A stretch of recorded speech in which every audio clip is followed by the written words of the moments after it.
12세기 말에서 13세기 초, 일본은 큰 변화의 소용돌이 속에 있었습니다. 해이한 시대의 귀족 문화가 쇠퇴하고 무사 계급이 떠오르게 되면서 새로운 정치 체제인 막부가 등장하게 됩니다. 이 격동의 시기에 한 여인이 일본의 역사를 크게 바꾸어 놓았습니다. 바로 호조 마사코입니다. 호조 마사코는 흔히 일본의 3대 악녀로 꼽히지만 동시에 처리여인이라는 별명으로도 불리는데요. 그녀는 가마쿠라 막부의 실질적 창업자인 미나모토노 요리토모의 아내였으며 남편 사후에는 비구니 쇼군이라는 독특한 지위로 막부의 실권을 장악했죠. 호조 마사코는 1157년 이즈노쿠니의 유력 호족이었던 호조 도키마사의 장녀로 태어났습니다. 그녀가 태어나기 1년 전에 일본은 호겐의 난이라는 정변을 겪었죠. 이 사건은 귀족 세력과 무사 세력 간의 갈등이 본격화되는 계기가 되었고, 이는 마사코의 운명에도 큰 영향을 미치게 됩니다. 마사코가 자라난 호조 가문은 당시로서는 작은 지방 호족에 불과했지만 이즈 지역에서는 상당한 영향력을 가지고 있었습니다. 어린 시절의 마사코는 아마도 이 지역의 정세와 권력의 역학관계를 일찍부터 배우며 자랐을 것입니다. 마사코의 인생을 바꾼 결정적인 사건은 그녀가 22세 때 일어났습니다. 당시 이즈 지역으로 유배온 미나모토노 요리토모를 만난 것입니다.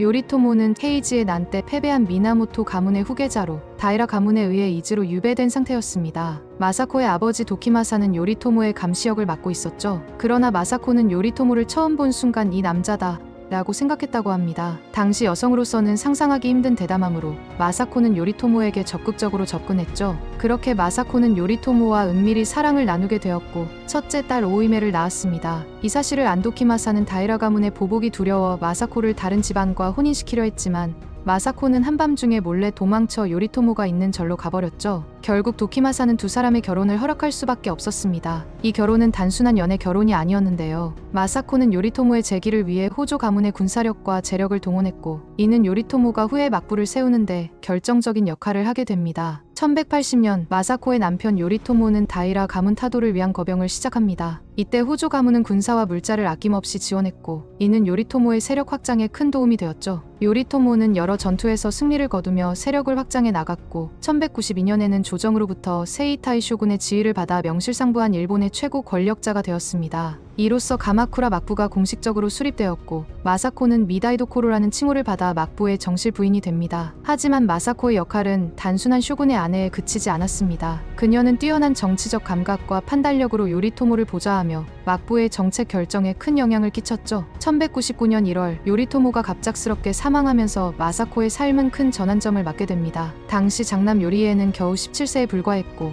정치적 경험도 부족했습니다. 이에 마사코는 자신의 아버지 호조 도키마사와 함께 요리에를 보좌하며 막부의 실권을 장악하기 시작했죠. 마사코는 형식적으로는 출가하여 비구니가 되었지만 뒤에서 막부의 정치를 주도했습니다. 이 때문에 사람들은 그녀를 비구니 쇼군이라고 불렀던 것이죠. 그녀의 정치력은 1221년의 조큐의 난에서 빛을 발휘했는데요. 당시 실권을 잃은 고토바 상황이 막부 타도를 위해 군대를 일으키자 마사코는 직접 나서서 무사들을 규합했죠. 그녀는 니들이 주군이던 요리토모에게 받은 은혜가 산보다 높고 바다만큼 깊은데 너네는 왜 은혜에 보답하려 하지 않냐고 외치며 무사들의 충성심을 자극했고 결국 막부군은 조정군을 물리치는 데 성공했습니다. 이 사건 이후 마사코는 조정을 감시하기 위해 교토에 로쿠하라 탄다이라는 기관을 설치했고 이는 후에 막부의 중요한 정치 기구가 되었죠. 호조 마사코가 악녀라는 오명을 얻게 된 데에는 몇 가지 이유가 있습니다. 첫째, 그녀의 강한 질투심입니다. 마사코는 요리토모의 첩들을 매우 경계했고 때로는 가혹하게 대했죠. 1182년 요리토모가 가메노마에라는 여인을 총애하자 마사코는 격분하여 그녀를 쫓아내고 그녀가 살던 집을 부숴버리라고 명령했다고 합니다. 둘째, 아들들의 비극적인 운명입니다. 마사코의 장남 요리에는 1204년 쇼군 자리에서 물러난 후 암살당했고 차남 사네토모는 1219년 스루가오카 하치만 궁에서 조카에게 살해당했습니다. 이 사건들의 배후에 마사코와 호조 가문이 있었다는 의혹이 있죠. 셋째, 호조 가문의 권력 독점입니다. 마사코는 요리토모의 직계 후손들이 단절된 후에도 다른 가문의 임무를 쇼군으로 옹립하며 호조 가문의 실권을 강화했습니다. 그래서 많은 사람들의 반감을 사게 되었죠. 그러나 마사코를 단순히 악녀로만 평가하기는 어렵습니다. 그녀의 업적과 능력을 인정하는 시각도 많이 있죠. 첫째, 마사코는 뛰어난 정치적 수완을 발휘했습니다. 그녀는 남편 요리토모의 성공을 위해 호조 가문의 지원을 이끌어냈고 요리토모 사후에는 막부의 존속을 위해 노력했죠.